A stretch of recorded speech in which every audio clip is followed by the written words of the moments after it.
నమో నారాయణాయ. అందరికీ నమస్కారం అండి. అందరూ ఎలా ఉన్నారు? ఈరోజు వీడియోలో 2026వ సంవత్సరంలో శ్రీరామనవమి ఏ తేదీన వచ్చింది, 20వ తేదీన జరుపుకోవాలా లేదంటే 27వ తేదీన జరుపుకోవాలా, అసలు నవమి గడియలు ఎప్పటి నుంచి ప్రారంభమై ఎప్పటి వరకు ఉన్నాయి, భద్రాచలంలో శ్రీ సీతారాముల కళ్యాణం ఏ రోజున జరుగుతుంది అనే విషయాలు ఈరోజు వీడియోలో చెప్తానండి. ఇంకా శ్రీరామనవమి యొక్క విశిష్టత ఏంటి అనే అన్ని విషయాలు కూడా ఈ వీడియోలో తెలియజేస్తాను. ఈ వీడియోని ఎక్కడా స్కిప్ చేయకుండా చివరి దాకా చూడండి. పూర్తి ఇన్ఫర్మేషన్ అయితే ఉంటుంది. ఇంకా లేట్ చేయకుండా వీడియోనైతే స్టార్ట్ చేసేద్దామండి. ముందుగా అందరికీ శ్రీ రామచంద్రమూర్తి ఆశీస్సులు మనందరిపై ఉండాలని మనస్ఫూర్తిగా కోరుకుంటూ మీ అందరికీ శ్రీరామనవమి శుభాకాంక్షలు. త్రేతాయుగంలో అయోధ్య రాజు దశరథుడు మరియు రాణి కౌసల్యకు శ్రీరాముడు జన్మించిన సందర్భంగా దేశవ్యాప్తంగా ప్రజలు జరుపుకునే పండుగనే శ్రీరామనవమి పండుగ. విష్ణువు యొక్క 7వ అవతారమే శ్రీరాముని అవతారము.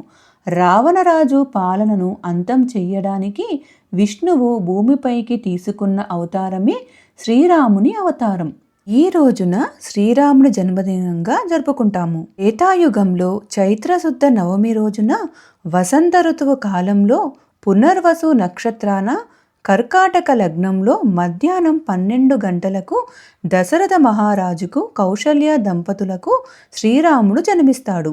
నవమి గడియల్లో శ్రీరాముడు జన్మించాడు కాబట్టి అందుకే దీన్ని శ్రీరామనవమిగా జరుపుకుంటాము.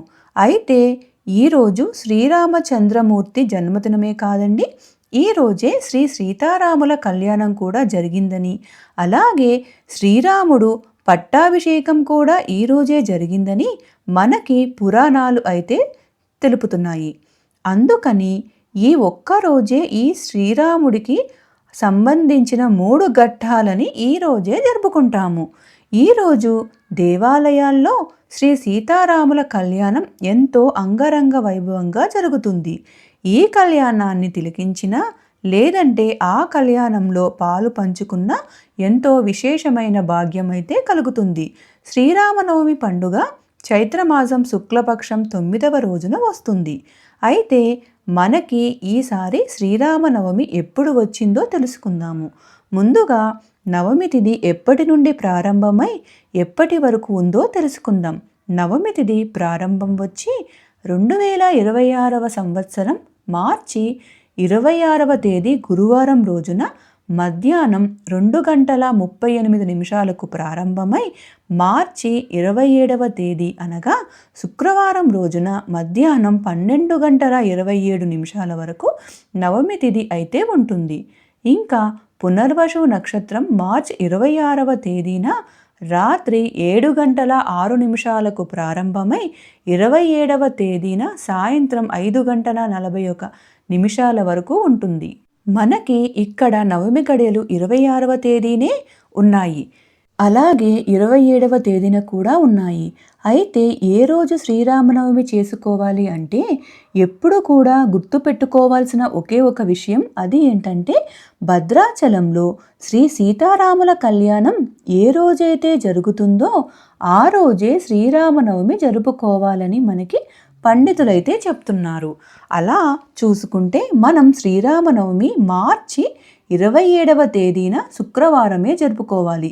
అదే కాకుండా మనకి సూర్యోదయ సమయానికి నవమి గడియలు 27వ తేదీనే ఉన్నాయండి. అలాగే పునర్వసు నక్షత్రం కూడా 27వ తేదీనే ఉంటున్నాయి. కాబట్టి 2026వ సంవత్సరంలో శ్రీరామనవమి మార్చి 27వ తేదీన శుక్రవారం ఎంతో అంగరంగ వైభవంగా జరుగునుంది. ఇంకా స్వామివారికి పూజ ఏ సమయంలో చెయ్యాలి, ఉదయం చెయ్యాలా లేదంటే మధ్యాహ్నం చెయ్యాలా అనే విషయానికి వస్తే ఆ శ్రీరామచంద్రమూర్తి అభిజిత్ లగ్నంలో మధ్యాహ్నం 12 గంటలకు జన్మించారు. కాబట్టి అదే సమయంలో ఆ స్వామివారికి పూజ చేస్తే చాలా మంచిది. అయితే అభిజిత్ లగ్నం ఏ సమయంలో ఉంటుంది అని అంటే అభిజిత్ లగ్నం ఎప్పుడు కూడా మధ్యాహ్నం వేళల్లో ఉంటుందండి. మార్చి 27వ తేదీన శుక్రవారం మధ్యాహ్నం 11:40 నుండి 12 గంటల 30 నిమిషాల లోపు ఉన్నటువంటి సమయాన్ని అభిజిత్ లగ్నం అని అంటారు. ఈ సమయంలో స్వామివారిని పూజిస్తే చాలా మంచిది. ఇదే సమయానికి శ్రీ సీతారాముల కళ్యాణం కూడా జరుగుతుంది. అందుకని మీరు తప్పకుండా ఈ సమయంలో స్వామివారికి పూజ చేసుకోవడానికి ప్రయత్నించండి. లేదా గుడికి వెళ్ళి ఆ సీతారాముల కళ్యాణంలో పాలు పంచుకోండి. ఈ సమయానికి మాకు కుదరదండి అనుకునేవారు ఉదయం కూడా పూజ చేసుకోవచ్చు. 27వ తేదీన ఉదయం 7 గంటల 54 నిమిషాల నుండి 8 గంటల 40 నిమిషాల లోపు మీరు చక్కగా ఆ శ్రీరాముడికి పూజ చేసుకోవచ్చు. లేదంటే 9 గంటల 28 నిమిషాల నుండి 10 గంటల 30 నిమిషాల లోపైనా సరే మీరు పూజ చేసుకోవడానికి ఒక మంచి సమయం అయితే ఉంది. ఈ సమయాల్లో మీరు ఎప్పుడైనా సరే ఆ శ్రీరాముడికి పూజ అనేది చేసుకోవచ్చు. ఈ రోజున మనకి గర్భ నవరాత్రులు అంటే లలితాదేవి నవరాత్రులకు అనేవి ముగుస్తాయి. ఈరోజు పూజ చేసుకుంటే ఆ శ్రీరామచంద్రమూర్తి ఆశీర్వాదం, లలితాదేవి అమ్మవారి అనుగ్రహం, అలాగే నవరాత్రులు పూజ చేసిన ఫలితం అన్నీ కూడా పొందవచ్చు. మీకు ఈ వీడియో నచ్చినట్లయితే లైక్ చేయండి, మీ ఫ్రెండ్స్ అండ్ ఫ్యామిలీ మెంబర్స్కి షేర్ చేయండి. మళ్ళీ ఇంకొక మంచి వీడియోతో మళ్ళీ కలుద్దాం. Thank you for watching divine magic Telugu.